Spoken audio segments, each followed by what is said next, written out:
खैरपुर की तहसील पीरजोगोट में 5 मंजिला इमारत धंस गई। मुतादिद अफराद मलबे तले दब गए। 10 अफराद को निकाल लिया गया। 7 अफराद मलबे तले दबे होने की इत्तला।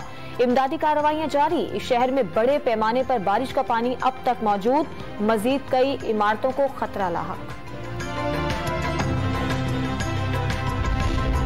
सिंध में बलूचिस्तान से आने वाले सैलाबी रेलों का दबाव बढ़ गया। मेहर के सुपरियो बंद में शगाफ, 100 से ज्यादा देहात मुतासिर होने का खदशा। सांगड़ के करीब भी सेम नाले में शगाफ से कई देहात जेरे आब। रेले से शहर को भी खतरा लाहक।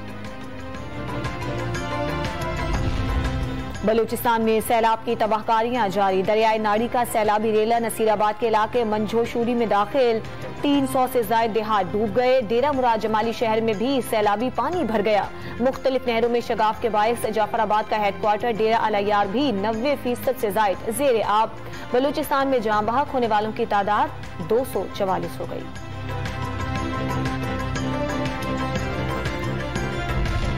डेरा इस्माइल खान में दरियाए सिंध की सतह मुसलसल बुलंद। चश्मा बैराज पर पानी का बहाव 5 लाख क्यूसेक से बढ़ गया।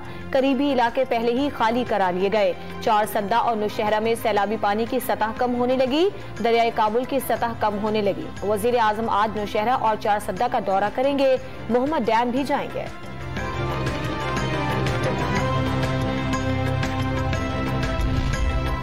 राजनपुर में सैलाबी रेलों की वजह से जिले भर में 87 मकामात पर राब्ता सड़कें बंद। कराची को पेशावर से मिलाने वाली इंडस हाईवे को 1 हफ्ते बाद भी बहाल न किया जा सका।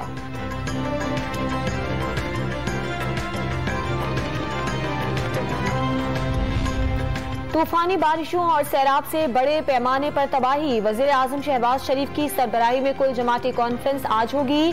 पीडीएम इत्तेहादियों समेत तमाम सियासी जमातों को शिरकत की दावत।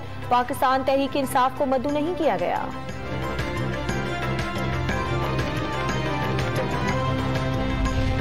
मुश्किलात में जकड़ी मुल्क की मईशत की बहाली के लिए राहें खुलने की उम्मीद। पाकिस्तान को कर्ज की किस्त जारी करने से मुतालिक IMF के एग्जीक्यूटिव बोर्ड का इजलास आज होगा।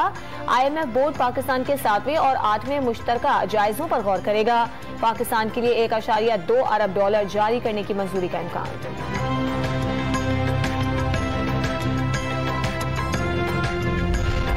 और बगावत पर उकसाने के मुकदमे में गिरफ्तार शहबाज गिल की दरखास्त से जमानत पर समाअत आज होगी। इस्लामाबाद की अदालत ने तफ्तीशी अफसर से केस का रिकॉर्ड तलब कर रखा है।